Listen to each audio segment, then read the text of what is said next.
This is Let's Talk Tribe, the official Let's Go Tribe podcast, episode 89, recorded on May 21st, 2018. I'm your host, Matt Lyons, and joining me as always is Let's Go Tribe writer Merritt Rolfing. Merritt, how's it going? Are the Indians fun to watch yet? Is there, are we still in the same miserable little stretch? I'll be honest, I spent most of the weekend not watching baseball. I was in Chicago for a wedding, so that was much nicer than how the Indians have been recently, although last night seemed at least half good. Yeah, it was one of those games where if it wasn't like such a weird situation, it would just been kind of a fine loss. But with just the rest of the season all piled up, it isn't quite as fun to watch, really, I don't think. Right. Yeah. So what are you doing with another wedding? You just got married. How many do you need in like a month span there? My wife's sorority sister rudely scheduled her wedding for 3 weeks after ours, which was something else. But I don't know, timing, I guess. It's great. Going to someone else's wedding, we don't have to care about anything. You just kind of eat all their food and drink all their beer. It's really the way to do it. I got to say, weddings rule. Mine was wonderful, but other people's are the best one because you have no worries. It's fantastic. Especially after you have one and you can just sit back and judge theirs and you don't right, have to do and we judged it harshly. Oh, man. Mine was so much better. Are you kidding me? All right, Merritt. So with the Indians, tomorrow they start playing Chicago. They're going to be in Chicago for the first time since this little game called the World Series. Game 5 of the World Series, to be exact. And today we have somebody special to join us. He has a post coming tomorrow, or if you're listening to the top of the post or on the podcast, it's today. Kind of like a behind-the-scenes oral history kind of thing of the Indians' Twitter account leading up to it. It's Joel Hammond, the former assistant director of communications for the Indians. He ran the Twitter account. He made that 2016 run a lot of fun, so happy to have him with us today. So, hey, Joel. Hi, guys. Thanks for having me. Yeah, no problem. Merritt, despite losing 2 of 3, I told some people today I thought the Indians actually acquitted themselves pretty well in Houston this weekend. So definitely. Even though you missed it, I think they played. Okay. I mean, yeah, I was keeping track via game day. Went on my phone during the ceremony and all that. So I mean, from what was going on, it seemed like they were doing great. And then I don't have ESPN, so I didn't get to watch any of that when I got home from the whole trip. But again, yeah, they seemed like they did very good. I mean, what can you do? Houston kicks ass. I mean, as you guys know, in the postseason, you're not going to see Josh Tomlin. You're not going to see Zach McAllister. You're going to see Kluber, Carrasco, Bauer, Clevenger. You're going to see Olsen, Miller, Allen, whatever reliever they add, and then you're going to hopefully score 3 or 4 runs a game and scratch out some wins. So I think the Indians will be fine. I know it's a tough. It's a tough stretch right now, and I'm now that I'm not employed by the team, I'm as frustrated as any other fan. But you're going to see the best guys in the postseason. I think Yankees, Astros, Red Sox, the Indians' best players line up with those. Match up with those teams' best players as well as you could expect. I was going to say, I think in a 1-to-1 matchup, I think the Indians' rotation, or at least top 4, is probably better than the Astros is anyway. The Astros have a great rotation. Don't get me wrong, but maybe it's a little bit of bias on my hand. But, I think Kluber's better than Verlander, and on down. I think Carrasco's better than whoever their number 2 guy is, and on down the line. So yeah, the AL is stacked, though. There's no doubt about it. Oh yeah, no, it's ridiculous. It's incredibly top heavy, even as the NL kind of lists in a weird direction of mediocrity, I guess. I don't know. It's hard to figure out what's going on over there. So we're going to talk about 2016 in a second, but on the same note, it's nice that their offense this year feels like it can compete with all those other ones. It feels like the last couple of years it was like 1 or 2 players were the big hitters, and now there's a bunch that are really good. Especially with Michael Brantley healthy, Francisco Lindor and Jose Ramirez, both MVP candidates. It's nice that the Indians have one of the lineups who can score, like, even if they need more than those 4 or 3 runs in a playoff game, they feel like they can do it really easily. Even as we're waiting for some guys to wake up, too. Alonso, yeah. I know he's going to be good eventually. And then on Encarnacion, I think he's going to be good eventually. These guys haven't even woken up yet, so I think they're going to be very good come June, July. Yeah, I agree. I think you'll see the Indians add a reliever and add a hitter that can platoon with Kipnis and Alonso. So I think those platoon advantages are huge, as you know, and I think they're going to add those 2 pieces, and that will make the team look. I don't think you're going to see Jason Kipnis hitting in the 7th inning against a lefty in the postseason. I think finally, by October, somebody's going to have had the talk with Jason Kipnis, like, look, man, sorry, but this is not how it's going to be. They really need that arm too. Yes, I'm really looking forward to them finding Yeah. Literally anything. That arm could be Mike Clevenger.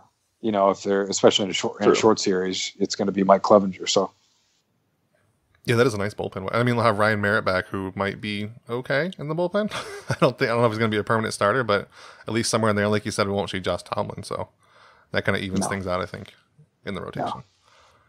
So Joel, what we want to happen this year, basically, is a lot of what happened in 2016. Maybe not the very end of it, but you were there for the run to the World Series, kind of behind the scenes with the Indians, on the staff, running the Twitter account. And you did a lot of, I think that was the first year where I really started to know the Indians. We've talked to you before about this last year, but they really started to get like a voice, and it was a lot of fun that year. And you're going to write a post tomorrow, or you're writing a post that's already pretty much finished here tomorrow. I want to basically start where you started with that, which was July 1st with the Indians winning streak. They had 14 games in a row. You wrote mainly about the 19-inning game. What is it like covering a game that long? Are you just like on edge for 6 hours waiting for a final score? Is there any break when something big could happen and you have to tweet about it any single moment?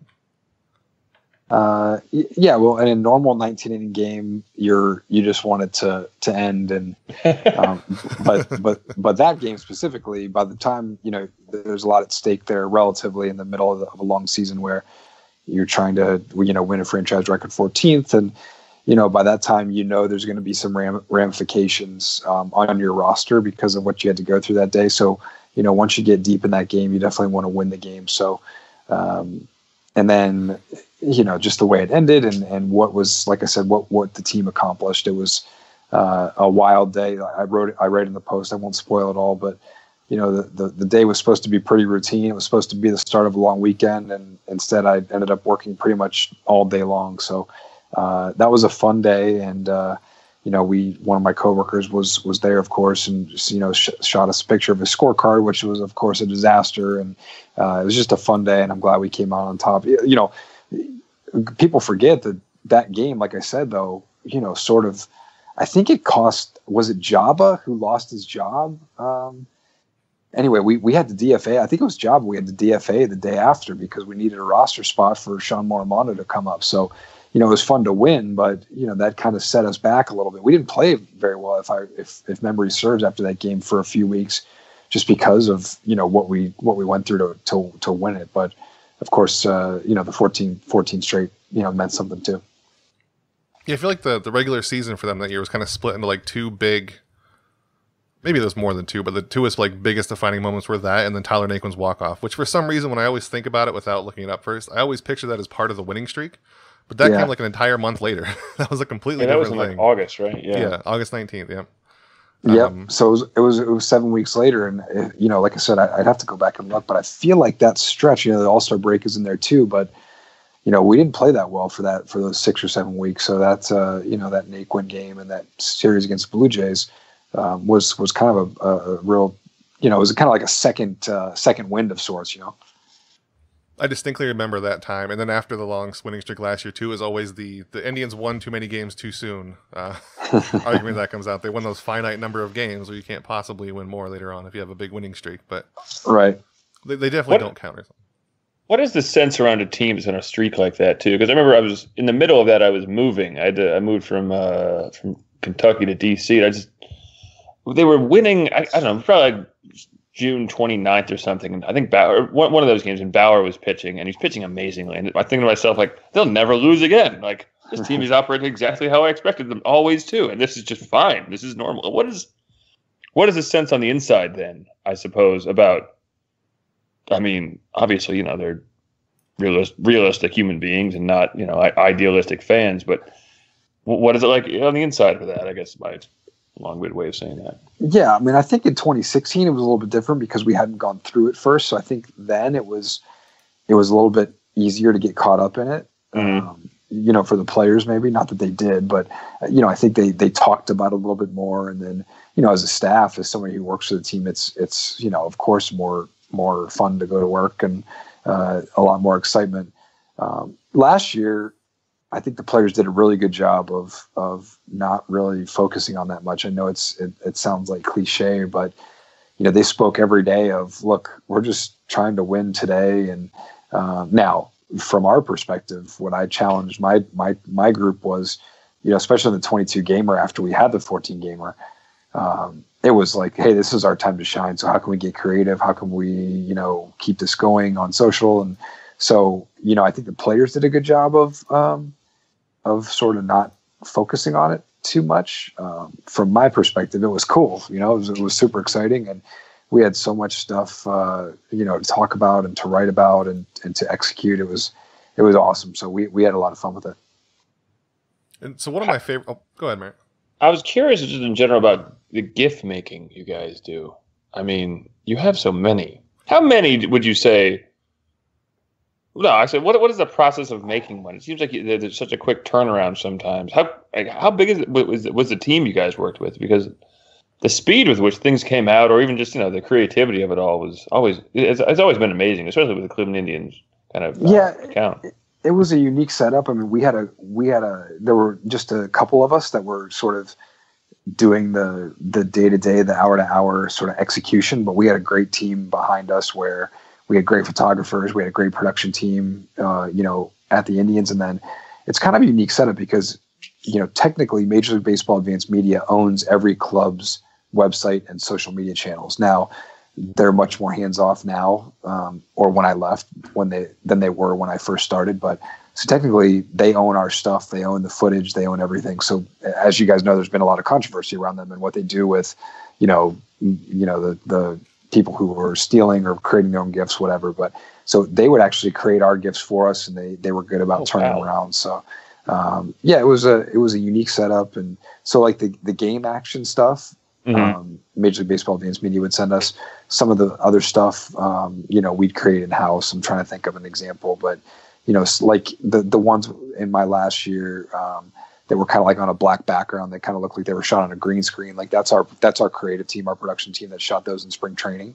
And then like game action, we would get sent to us by MLB. So. Okay, I've always been kind of curious about just the process of it all because I got to make my own GIFs, or maybe I don't. Legally. Yeah, I remember on the subject of like stealing them. So, yeah. I was when Jason Kipnis and I forgot who it was. They had their little handshake in the dugout the other night, like a couple weeks ago, whatever you want to call that. I made a GIF of that and posted, and I thought, I wonder if this is gonna be the one that gets our account banned. If that's if that's the one. Well, they just that controversial approach that they have was just rekindled, as you guys probably sure saw with Pitching Ninja. And I don't know, Jeff Passan wrote that, MLB told him that they were going to start relaxing that stance a little bit. I mean, I get it, but then I also see what Twitter and NBA Twitter does for their game. And it's like, man, how can you argue against the results that the NBA's approach gets for them? So I understand MLB's approach with it. But it's hard to argue with the success that the NBA sees from kind of taking a hands-off approach. And that Pitching Ninja account is super cool too. I love it. I mean, I was so glad when that happened. Anyway, so one of my favorite things in this entire post, I think, there's a lot of great stuff, but it's the section where you say if you ever see Tom Hamilton sprinting out of the ballpark, it's likely a fireworks night. You said he records his post-game stuff in record time so he can get moving. Just the idea of Tom Hamilton like sprinting out of the stadium is great to me. He and does. Even you said you were he literally records it and then like power walks out as fast as he can. He does, and that's not uncommon. I mean, you're there all day, and the last thing you want to do is sit in traffic after the game. I mean, the best. When I first started the Indians in 2013, I actually lived like a block from the ballpark, and it was awesome. I didn't have to wait. I could leave whenever I wanted. I didn't have to wait for traffic. And I mean, just waiting for traffic after the game is over is terrible. So, Arch and Matt from STO and their staff, and then Hammy, they do their pros by now. They try to get out of there as soon as they can. Now, what's funny is this year it's going to be even worse, which I think I wrote in there because, the queue construction has Huron all messed up. Well, after fireworks shows, you can't go out Bolivar. They have to let it clear. So you have to go out Huron. So it's just going to be a disaster. So my PSA to Indians fans listening this year, if you're going on a fireworks night, either plan to stay an hour and a half after or leave in the ninth inning, because otherwise you're up the creek. Now I got to call you out real quick, Joel. Okay. On the walk-off game, you said they were down a run and you were going to beat traffic. But you heard the call going down the elevator and then you had to go back up. Well, Matt, come on, Joel, a run? The baseball season is long. The baseball season is very long, and in mid to late August, those are truly the dog days. And so, I think at that point, I write in the post that my son was about 4 months old, and I probably wasn't sleeping a lot at that point. I may have gone in early that day for morning TV. I don't remember that specifically, but yes, I admit I was trying to beat the traffic on a Friday night in a 2-1 game. And I got in the elevator, and Jose Ramirez, which a lot of people forget that homer, but that homer was huge to tie that game. And he hits that. I probably mutter the F word under my breath about 5 times and hustle back to the press box, open my laptop back up. And it's like as soon as I'm logged in and I have Twitter open, Naquin makes contact. And then I'm like, it's a mad scramble to find what I'm doing. So that was one of the more memorable experiences I've had there. It's a fun story to tell for sure. Between that and the description of Hamilton just sprinting to his car, you're really ruining the magic that we all have in our heads of being able to work in baseball and how, no, this is just a job. And it's, I get it, but at the same time, you're supposed to come in twirling your hats and so excited to work for baseball. Yeah. Well, I mean, so there you see the sort of juxtaposition of why it's so exciting and why it's also so tough to work in the sport, right? Where you've been there all hours of the day, every day, and you're tired and you want to get home to your family, but then something awesome happens and you are happy to stay an extra 3 hours. So that was kind of like, that's what was the trade-off that I thought about when I was, making the decision to leave. It's like, well, family or this, and at some point, your home life and your work life balance has to win out. But it was a tough decision, and that's a perfect example. That night's a perfect example of why that decision was so tough. Mm-hmm. So I want to jump ahead to what's affectionately known as the day the Indians' postseason dreams ended before they began, which it's been 2 years, but that is still a legendary post in Cleveland lore. I think it's the day that Paul Hoynes officially wrote off the Indians with a little less than a month of the season to go. Clearly that didn't work out for him, but what was it like just waking up and seeing that after you say you've been through the dog days of playing, the players have been through it, and then they wake up and just see that one of the most popular beat writers has just basically called them dead when they're still in the mix of everything. Yeah, I mean, it was frustrating, especially because it came after such a galvanizing win, for the players after Cookie got hit, and to see that, I remember texting our department text thread and probably swearing some more. And when I got to the ballpark, ran into Kipnis and I said, "Hey, have you seen this?" And he said, "I sure have." And so I kind of got the sense at that point that this was going to be something that the guys rallied around. I think there was probably some regrets all around where, I don't think a couple of the players handled it quite as well as they could have. But I mean, I'm also sensitive to the fact that they just had a great win. They've had a ton of ups and downs this season, and they're in position to win the first division crown in 9 years. And give them, my approach always was, why don't you give these guys a chance to, they've done it all year long. Why don't you give them another chance to prove that they can get through this, which we of course did. So I understood the frustration, and it was fun to see them, rally around that. So and Paul, I mean, I think I took actually out of the post, so this is a podcast exclusive, but Paul was, who is a very, very, very, very good person, was a very frustrating person to deal with from a PR standpoint, because he writes as a fan. He doesn't write as a journalist who attempts to get every side of every story out. He writes as a fan, and you can see that in his tweets, which are incendiary and don't paint the whole picture, and very frustrating to deal with Paul, despite his being a very, very good person, which I can't stress enough. So that was just another example of that. And, it was a sort of poetic that it came back on him and he faced some backlash. I mean, I think most of the backlash was good natured. I'm sure he faced some not good natured stuff, but from our perspective, it was fun to sort of see him handle that and see it come back on him a little bit. If I remember it, he was one of the ones getting sprayed after some celebration, right? I think it was Jason Kidd Hoynesy? just like put his arm. Yeah. Yeah, if I remember correctly, I believe there was a lot of. I think there was which was kind of funny, and although I don't think it was quite appropriate, but I believe there was an F Paul Hoynes chant in the locker room in either in Detroit or Boston or Toronto or one of those places. So a little unfortunate, but funny nonetheless. So how many of those tweets that come back, either whether it's from Paul Hoynes or just anything you guys put out, how many of those do you actually see? I noticed a couple times in your post that the replies to a particular tweet are pretty great. I mean, do you sit and see pretty much all of them, or how do you sort which ones are worth responding to or even seeing? Because our Twitter account's obviously not anywhere near as big as yours, but if we have a semi-popular tweet, it's pretty hard to follow like what comments are coming in where. So I just want to know what it's like for such a bigger account. Yeah, we definitely had eyes on the replies and our mentions at all times. I mean, once the postseason started, it caught me a little off guard about how intense it was. So it was more difficult then, but we definitely had our pulse on what people were talking about, and especially when we said something like a few of those examples I put in there where we were, calling somebody out, like the guy from Boston, or putting something out about the Blue Jays and the circumstances and all that. We definitely kept our eyes on those just to see how they were being received, and in most cases, they were received pretty well. How much oversight did you have in your day to day? I guess because I mean, at times there's some sass you guys kind of slang around there. So how much did anyone really care that much as long as you were driving attention and at least somewhat positive attention to the club?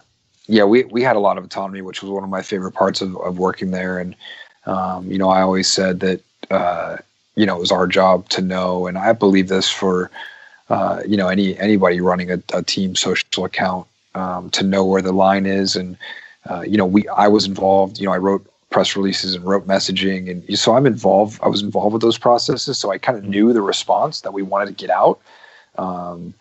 It wasn't always appropriate to respond with internal messaging, whatever, but we were involved with all those processes anyway. So it was on us to know where the line was, and if we were getting close, and if we were getting close to run up the flagpole. But we were, I always said, and I always tell people who are running accounts, like, you need to know what your fans are talking about and be a part of the conversation. That's what we tried to do. So we knew people were going to be talking about Justin Verlander accusing us of stealing signs. We knew people were going to be talking about Paul Hoynes' thing. We knew people were going to be talking about, Master Donato's thing about the crowd and the poor town. So we wanted to be a part of those conversations.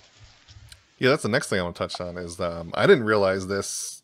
I mean, I saw the Jason Mastronato tweet you're talking about is David Ortiz flies out, and by the sound of it, you think the Indians just won the World Series. Poor town. That was his tweet. I remember that. I remember your response of the salt truck, which is pretty great. I mean, that just fed into Cleveland's their us against the world mentality. I mean, it's everything wrong about watching baseball. You can't celebrate in the postseason with your team making a big out. So I was really glad to see you guys sort of go after him. And then I guess behind the scenes, it got really weird. Evan Drellich came to you personally and tried to call you out on Twitter. What was that whole thing like? Weeks later too, huh? Yeah, that was during the World Series. We mentioned Jason again during the World Series, and I think that's what set Evan off. And I got a text from the press box during the World Series that, hey, I'm sitting behind Evan Drellich, and he's looking at your personal Twitter account. And he dug up tweets. He dug up tweets of mine from when I worked at Cranes, like critical tweets of Mark Shapiro when I worked at Cranes, which before I even started with the Indians, which got real weird. And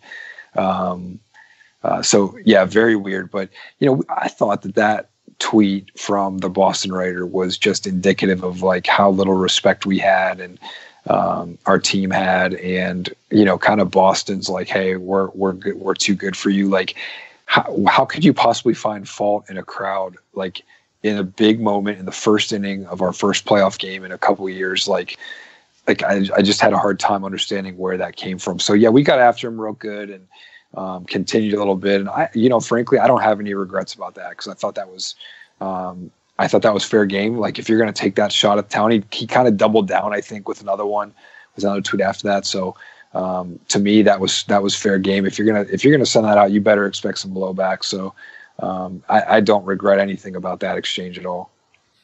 Yeah, your initial response, I think it was either after or before the salt track, or no, it was definitely after. It was Jason, was the crowd reaction acceptable on those 2 home runs? It's just so calm and murderous. If you remember that, I think, did we hit 3 home runs in the same inning? No, I think we hit 1 and then 2 more in another inning. But his tweet was calm down, Cleveland fans, or something like that. And like I said, double down. So we kept it up, and that was fun. That was ironically, I sat real close to him in the press box at Fenway, and he didn't have much to say face to face. Neither did Evan. So it was kind of funny. Like, hey man, I'm just sitting right down here. Come on down. So funny how Twitter works. Let's look at my old tweets together. Why don't we? Yeah, right. Exactly. Yeah, that was. Yeah. Come on down. I'll show you what I tweeted when I didn't work for the Indians. The other thing he did was feed into the Indian sign stealing thing, which I guess that sort of started with the Tigers and then bled over to the Red Sox and the ALDS. Oh, it definitely started with the Tigers. I mean, let's not mince words here, but yeah. Yeah. Yeah, I mean, that was just went back again to like that whole season. It was just like, and I don't really like the whole Cleveland versus the world thing, but it was kind of like nobody was giving us credit for playing well and doing what we needed to do. So Master Donato sort of hid behind, hey, I just asked the question. These guys said it, but you could tell that there was some fishing there. So wrote a story about sign stealing again. So, we had the last laugh there again with our last tweet from Fenway. So those were things that kind of, I think, fed into, the Indians are, they're fun and that sort of thing. And actually it's funny. We were in the clubhouse, champagne everywhere. I'm soaking wet. It was kind of chilly that night. If I remember Game 3 in Boston, it was like 55 degrees, but I'm like soaking wet in shorts and a long sleeve t-shirt. And I didn't know if I was allowed to go out on the field at that point, but I didn't. You know what? I said, forget it. I had my credential. I ran out the left field in Fenway and snapped a picture of the scoreboard on the monster and sent out that tweet, which was one of my favorites. So, and that was then we went and partied. It was fun. It was fun that night. And that tweet, for anyone listening, was couldn't steal this sign, so I just took a picture of it, which is just the final score of the game, which is great. Yeah, that was a pretty good mic drop on that one. So the ALCS, the Indians are already pretty. I mean, they're pretty strapped. They don't have Carlos Carrasco, Michael Brantley. I mean, who else at that point? There's a few other you tweeted specifically, but they're pretty shorthanded. And then Danny Bauer, yeah. And Trevor Bauer goes and sticks his finger in a drone, and it gets cut. Yep. So what? I mean, again, just what is that like? You said, who was it that came and talked to you right away? Bart Swain, I think. Yeah. So, is there any kind of direction like you need to address this? You don't need to, or we did not address that from our account. We just sort of tweeted out the news that Trev would be pushed back and JT would start Game 2, and it didn't take long for the real. One of the national guys had it first, and after that, it was just like that day was kind of a cluster, which we expected. I mean, what are you going to say? Look, the guy screwed up and cut his finger, and what are you going to say? I mean, I don't think Trevor got enough credit for pitching Game 3 for trying to pitch through it. When do you guys remember this? Like we had a road game watch parties at B-Dubs downtown, so we were there watching, and we're up 2-0, and it's kind of fun, but it's also a little bit nerve-wracking because you don't know what to expect. And, like, do you remember when they first cut to his finger on the broadcast? It was dripping blood. Yeah, like it was disgusting, and we're all really just like, "What on earth is going on here?" And he tried to pitch through it. Yeah, I thought he was hiding it. Yeah, he's hiding it from the umpire. I'm like, it's fine. No, well, it's funny, Merritt. It's funny you say that because if you know anything about Bauer's the only guy who doesn't wear the blues all the time, right? He wears whites at home and he wears grays on the road. Mm-hmm. Well, he wore blue that day, and why did he wear blue that day? That's brilliant. So the blood would not show up on the gray uniform. Now, of course, it got a lot worse than I think anybody expected, and it went on his pants. But he wore blue that day in case he needed to wipe his finger on his jersey.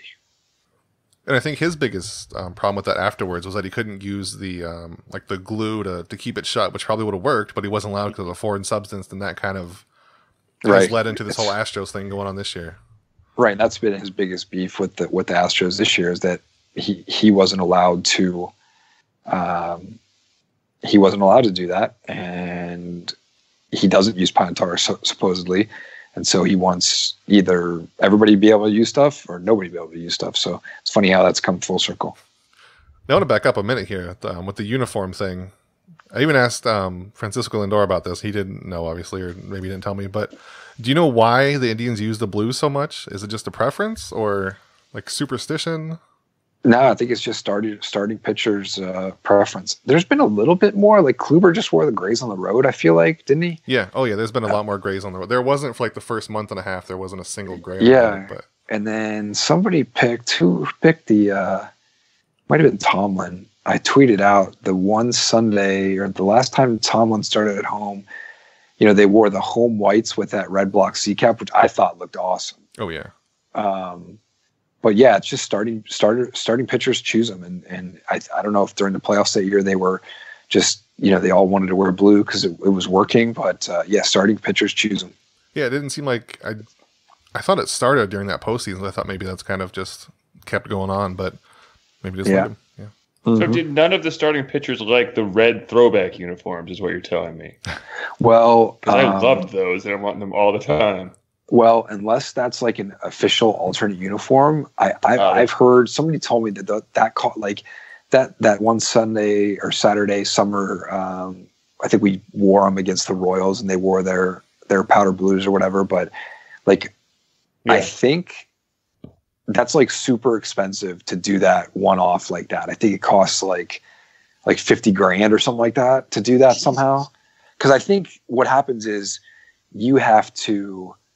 If you're hosting a throwback night at your ballpark, you have to pay for the road team's uniforms also. Oh wow! I didn't realize it was that big of a. I think it was just I don't know. I mean, right, multi-billion-dollar industry. I'm like whatever, But right. I mean, at the same time, like that's a couple salaries right there, I suppose. So I don't know if I don't know where they're going with alternate uniforms next year. I know like if they are rolling out a new alternate uniform, it would have had to be submitted to MLB by now. So I don't know that information, and I truthfully wouldn't tell you if I did, so I wouldn't violate my NDA. But yeah. So anyway, to do it one off like that, I've been told that's like super expensive. So that puts a new perspective on the whole Chris Sale thing a couple years ago. I mean, he cut up a lot of money. I wonder if he paid that tab since he cut him up. I would think they'd at least try to make him do it, but right. So in the World Series itself, I mean, I've had colds before, and I've had to stop doing very menial jobs because of it. Meanwhile, you were running a Twitter account, being a parent, and following a World Series for 3 games. How much of games 3, 4, and 5 do you really remember, or was it all just a blur of NyQuil and DayQuil and whatever you had? Well, it's funny. I got sick during the ALCS, and then of course we had a little bit of a break, which was good, but our baby wasn't sleeping very well, so I wasn't sleeping well, so I couldn't get better. It's funny, when I went to Chicago, that's when I started to feel better, because what I did was I just stayed in my hotel bed and slept until we had to go to Wrigley. It was the first time in like 2 weeks that I've been able to sleep.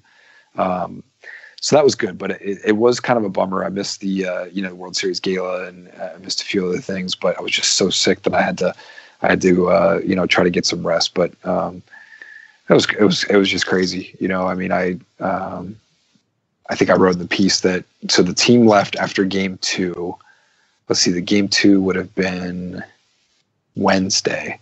So the team goes to Chicago that night, has an off day and a workout on Thursday. I actually, which I write in here, Paul Dolan, chartered 2 planes for all of our staff and guests to go to either game 3 or game 4. So I actually flew with my coworkers on a private charter on Friday morning for game 3, went to Wrigley.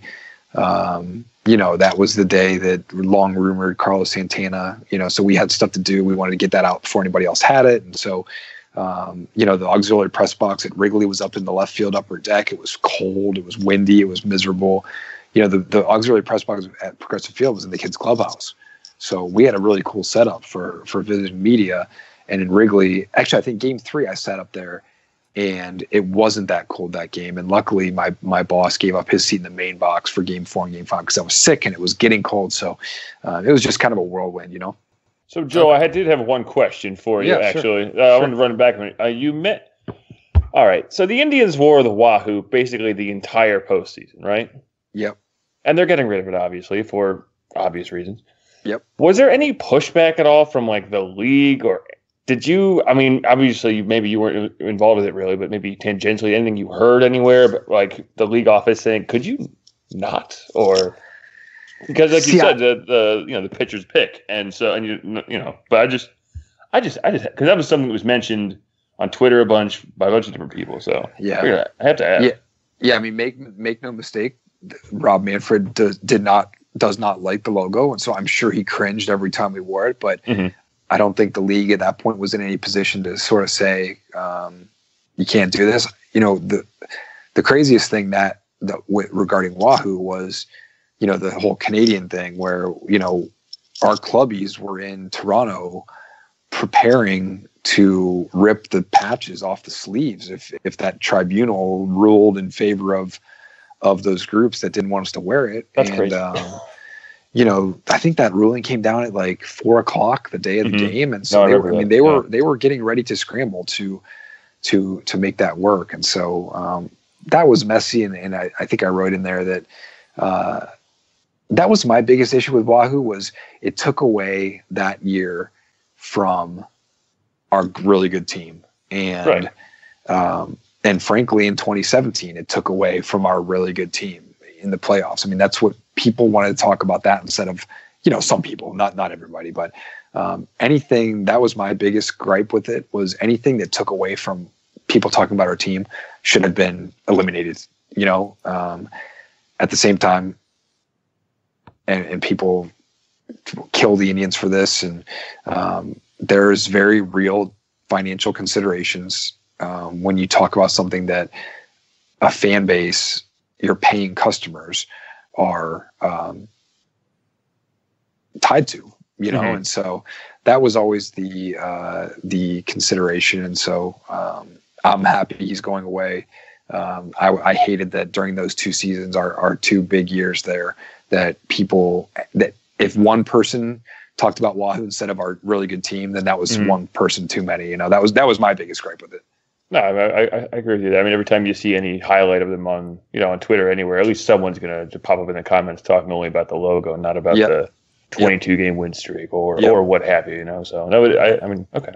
And even on the next level of that, there was always like those slow zoom ins on people who were dressed up and everything in the World Series. Well, and see, that was always. Oh, I agree with that completely, Matt. That was always my biggest fear when the team was announcing that it was getting rid of it, and it was drawing more people like that to the ballpark. Like, whether you like it or not, people are passionate about it. And I was concerned that those crazy people that dress up like that, I am frankly still concerned if they're in the postseason this year, given the spotlight on that more people will do that. And so I advocated for there to be some sort of policy at the ballpark that you essentially couldn't dress up, whether that was like that, whether it was like Chewbacca. You couldn't come to the ballpark with a costume on. Now that's a little sticky when your uniforms still have the logo on it. Like, you can't really tell people you can't wear it to the ballpark if the team is still wearing it. So they're in a little bit of a sticky situation, I feel like, this year. And I just hope that Clevelanders don't do that anymore, because it makes us all look bad. So I've heard people suggest that, but my thing for that has always been like just telling people that is going to cause such a huge backlash outside of the stadium and everything. Would it be better just to let the few people who are going to do it for a couple of years, and then it'll kind of fade out on its own when the logo is not there anymore? You could be right. I mean, I was just always concerned that, given the passion that we always saw on the topic, that like that would draw more of those of the really passionate supporters out in that, and make us look even worse during the playoffs, you know. So it'll be interesting to see what happens this playoff. Did you see? I mean, you guys probably saw the opening day video that Cleveland.com did of people yelling obscenities at the Wahoo protesters. Like, it's just like, get over it, like that makes us all look bad. Don't do that. Don't do that, Yeah. So it was always just an awkward position to be in, and I'm glad they're cutting ties with it on the uniform at least. Yeah. So let's get to my least favorite part of your article. The entire World Series, it turns out. What? I mean, obviously you follow the team all year. ALCS, ALDS, all that. What was the biggest change in terms of just in general the media, but in particular just being a social media presence of a World Series team, as opposed to just, it's August 15th and you're just tweeting or you're tweeting stuff out about this or that. What was the biggest change, would you say? Was there anything?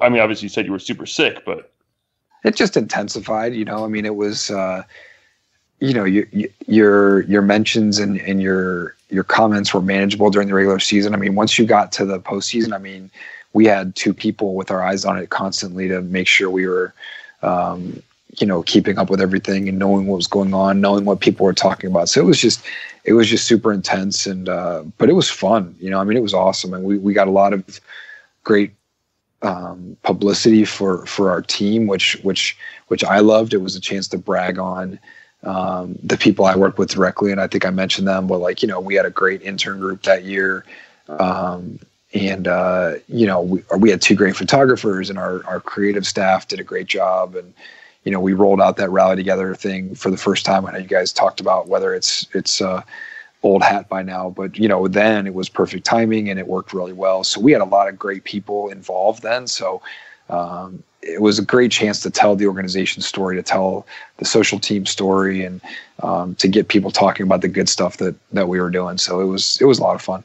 Did you feel like you were battling uphill at all because on the other side of it was, the greatest curse in baseball history and all that stuff, and trying to, I don't know, garner attention, or did you just not worry about that really? That's a great question. I didn't worry about that all that much, although, when you talk about knowing what your fans are discussing, we knew, we were very keenly aware that there was a perception out there that the national media were not giving us a whole lot of love. Now, having said that, I think Clevelanders have that sort of chip on their shoulder generally, like when you look on Twitter, like during these Cavs games, like, I think that's like just a Clevelander syndrome, like, and I didn't really, I mean, we were in the World freaking Series. Like, there was enough attention for us, but we knew that there was a perception that Joe Buck loves. So great question and great application to what we did. So we knew that our fans were talking about Joe Buck's love for the Cubs. And Schwarber in particular. And Kyle Schwarber. So we used that to our advantage on Twitter and asked MLB. They posted about Schwarber one time, and I think our reply was, "Does Joe Buck run this account?" So it's a great look into like how we worked. We knew what our fans were talking about. How can we apply it to what we're doing? And so, like I said, kind of a good peek at how we applied the conversation to what we were up to. That's cool. Yeah, it's a big difference between a lot of teams that are either just like robotic, spitting out news, or just trying general, like not trends of their fans, but just general trends on the internet, trying to cash in on it and make it relatable. Yeah, man, you guys memed really well. I'll say that much.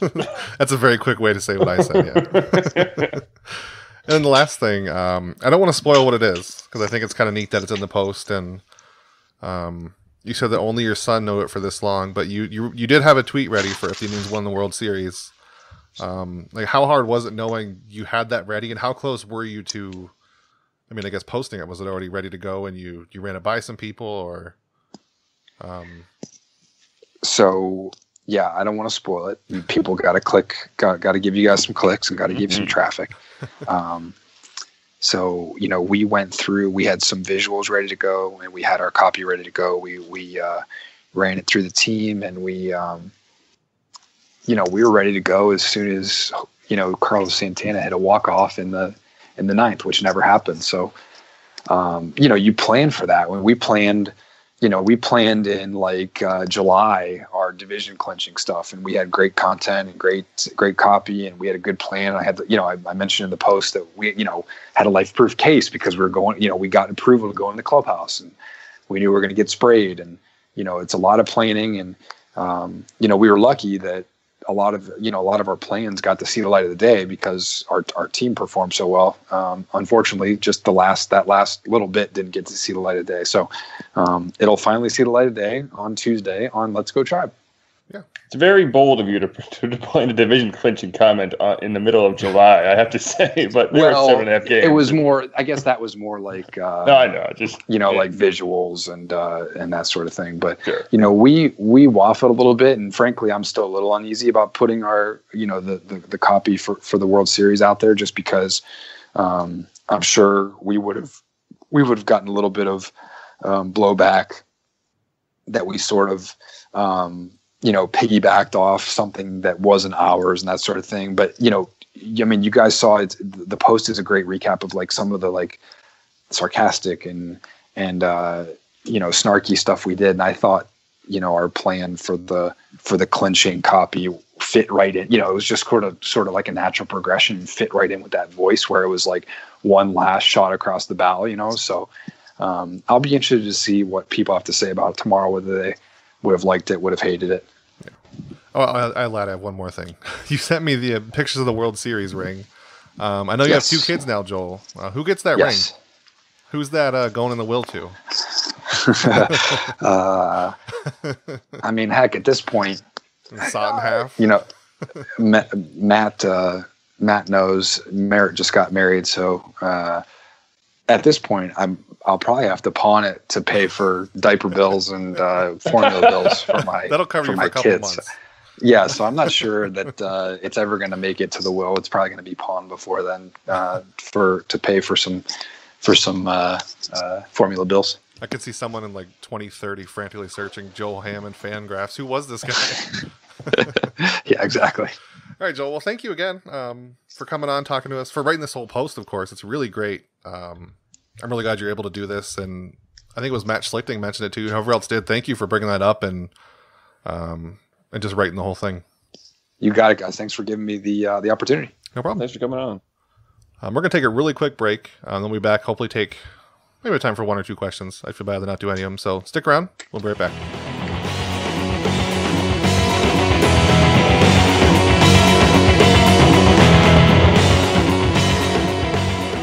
And we're back.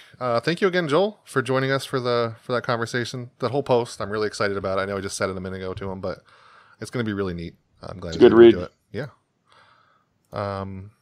So, Merritt, we did get some questions. I mean, we got a lot of them this time, and I feel bad we're going to miss out so many of them, but I do want to at least get a couple that I think are good here. I mean, I'm sure some of them are evergreen is the thing, so we have that going for us at least. Trying to see. I guess what level of confidence do you have Melky Cabrera's evergreen? I can answer that any time of the year. Is full confidence in that cannon of an arm that he has, apparently. I actually have a much more complex answer to that. Because when was the last time he was really good, I guess, is the real question. I mean, what do we expect out of Melky? What is confidence in Melky Cabrera, right? Is it a literal league average bat? I mean, perhaps. Yeah. That's like what he's been the whole time.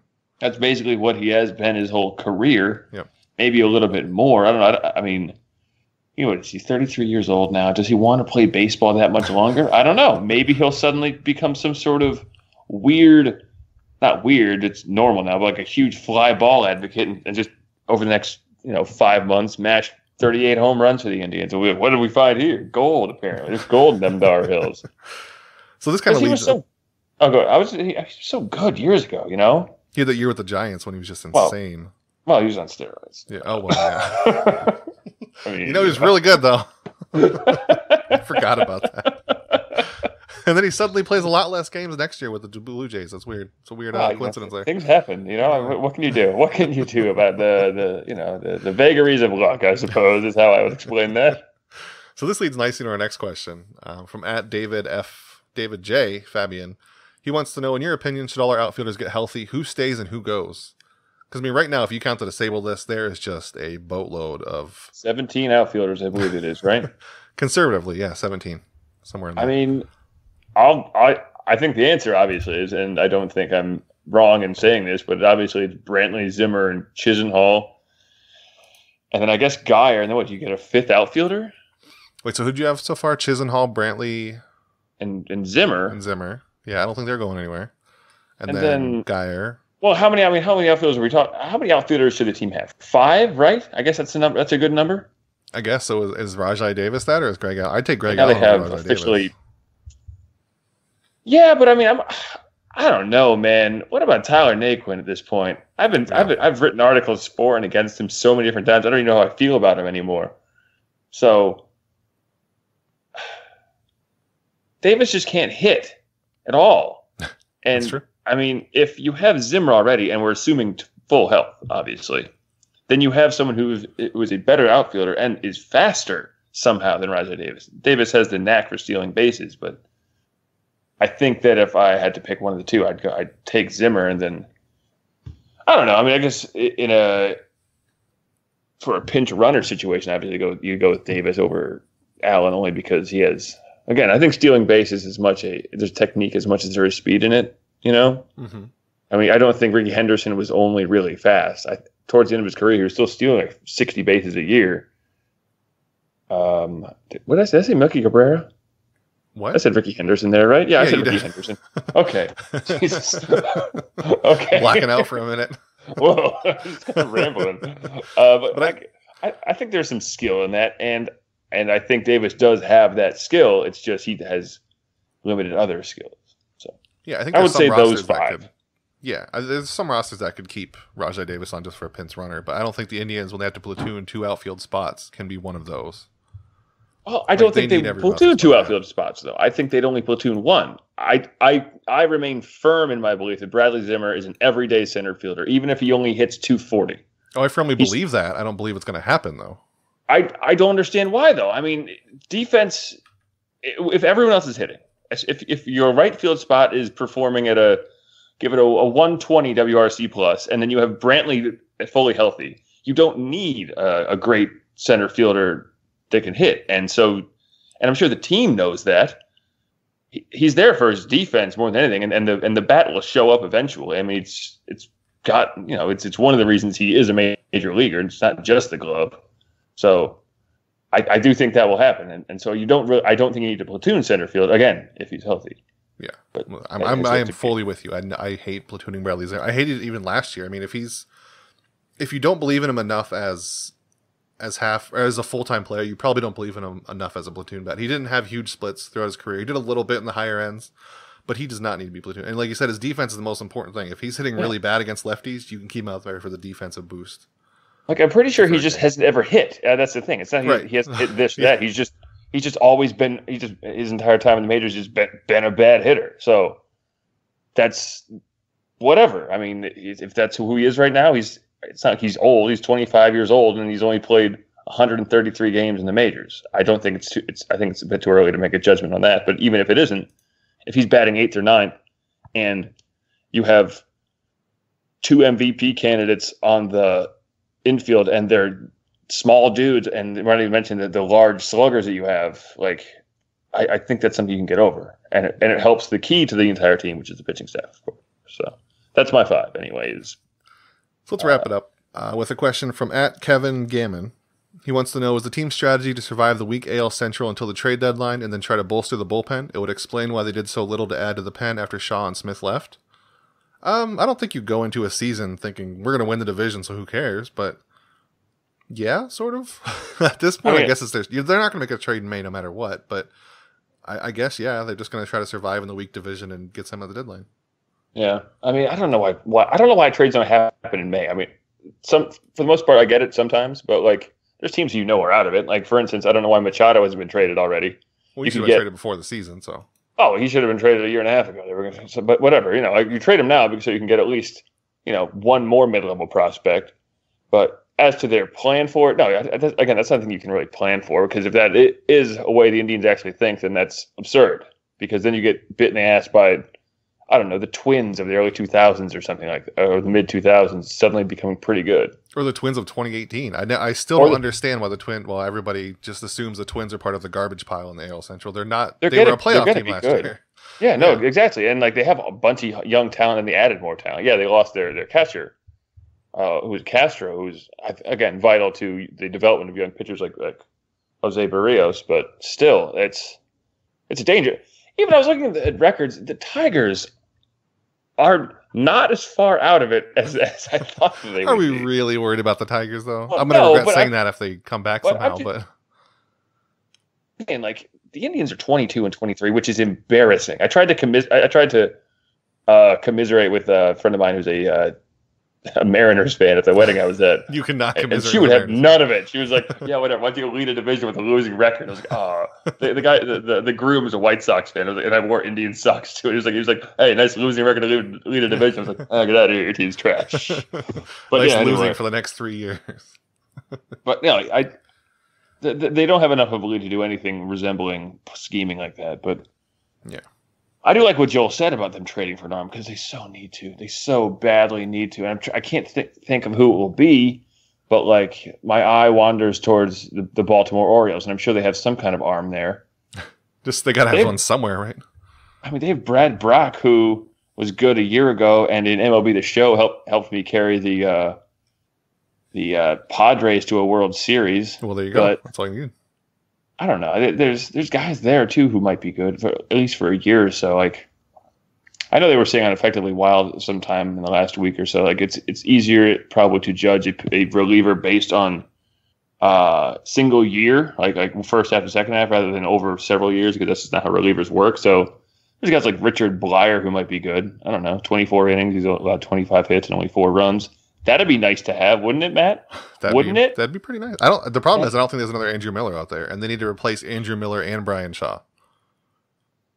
I saw somewhere where I think it was Mike Hatterty said on Twitter that the Indians, they're not going to compete bullpen wise, so they might as well just go all in on like an outfielder and even with a starting pitcher if they can. I kind of like that approach because they're not fixing the bullpen all the way to compete with like the Yankees bullpen or the Astros bullpen. So I mean, you just kind of forfeit that position and hope everything else succeeds. But we've seen so far that a bad bullpen can really ruin things. Oh my God, it so can. like when Mike Petriello tweeted today about the Astros' 5th starter shutting down the league's hottest offense, and I literally had no concept of the Indians having a hot offense right now. You know, I see it, yeah, but because it's been so bad with them just tanking games because of the bullpen, you just didn't really notice it because it's hard to be happy with anything when the last 3 innings of every game are amazed, to say the least. Is Andrew Miller going to hit the DL? Is that actually going to happen now? I mean, I would think it's moved to his back now, so Lord, you don't just come back from that right away for a pitcher. Oh, he's got to do yoga. When you're as long and lanky as Andrew Miller, you're going to be out for a little bit. Oh Lord, they're going to be so bad. Why has Zach McAllister gotten better? What's going on here? Why has everybody else gotten worse? Why has everybody gotten so bad? There was actually an interesting post on the Indians subreddit about the bullpen's pitch selection, which I found very interesting. I hate to bite the guy's flavor. I can't check Reddit on my work computer, though, so I can't tell you who wrote it. But it's there. But they've been throwing way more fastballs this year than in years past, which is interesting in an era where everyone hunts fastballs, which is why I'm excited for Tomlin being in the bullpen because he can't throw a fastball. So is that maybe a Carl Willis thing that he's trying to get? Or that's what I'm wondering. It could be. He's definitely not I mean, I'm not saying definitely, but he's probably not as forward thing as someone like Mickey Callaway. Maybe not. But like that's such a thing that the front office has to notice. Mm-hmm. And like as much autonomy as someone as Terry Francona has when compared to, say, I literally can't name the guy who just won the AJ Hinch, or whoever the manager of the Diamond, any of those kind of pseudo faceless managers who are just like puppets of the front office, as is always talked about. Like I feel like they have to have some sway over how things are decided, right? Like that just makes sense to me. Yeah, if the front office, I mean, I don't know if it's Terry Francona, it's going to be a lot harder to. Right, like hold your leverage over him because he's Terry Francona, but and if he's the one picking the pitching coach, and the pitching coach is the one having everyday conversations with the pitchers as opposed to whoever. Like I remember reading about the Pirates having a guy who was a front office guy, but who was always with the team, kind of creating a dialogue between the two, and he would hang out with the pitchers and the team, and they got used to it over time. So I don't know. I mean, I don't know enough about the inner workings of the Indians themselves. The Indians itself, whatever. You know what I mean? Themselves, we'll say. Yeah. I don't know. They just need another pitcher. Who the hell is Oliver Drake? Jesus Christ. He's Oliver Drake. Remember Evan Marshall? Throwback Thursday, Evan Marshall. Remember him? Yeah. Do they make jerseys for the pro shop you can buy for some of these guys? It's just like written in An marker over Ollie Marshall's Drake drink. jersey. They're going to sell it as like a Drake middle rapper Midwest jersey. accent. Dude, what happened to Evan Marshall? He was there for like a game. They DFA'd him, and I think they signed him back to a minor league deal, so he's back now. Who's going to claim Evan Marshall? They were fine. They knew that. They should trade for Manny Machado. I don't think he's a good reliever, but I mean, they could try it. I wouldn't doubt. He's got a good arm. And also, whatever. I want 3 MVP candidates on the infield. 3. Yeah, why not? Just get all of them, and then Come on, screw it. Although, after reading that article about the mid-'90s Indians, that's how they got themselves into trouble in the early 2000s, by trading all those prospects. So, yeah. What do I know? Yeah, I mean, it's really neat. I mean, we're getting way off topic now, but it's neat that the Indians are where they are now without having such a hard rebuild like these other teams did. They weren't that bad between like 2007 and 2013. They were, like, at worst, they were kind of shitty. Yeah. But and there were some bad. Let's not get into it. There were some lean years in there, and I was thinking about this when reading about Josh Tomlin going to the bullpen, and then Adam Plutko coming to the majors, and Ryan Merritt healing up. I'm like, boy, just thinking back to the 2009 Indians with, I don't know, Jeremy Sowers and David Huff and Aaron Laffey, going, man, they really find these guys. And Doesn't matter what year it is. Justin Masterson. Oh, man. Well, that was a good year. Cliff Lee was there for a while. Yeah. Oh, man. I like Cliff Lee. They should bring him back, but younger. They should bring back the 29-year-old Cliff Lee. Can you get on that, Indians? Can you just do that real quick? Yeah, come on now. I mean, I'm convinced they have a cyborg building device, so come on. Yeah. All right, Merritt. We've been talking for a while. We're going to wrap it up. Right. All right.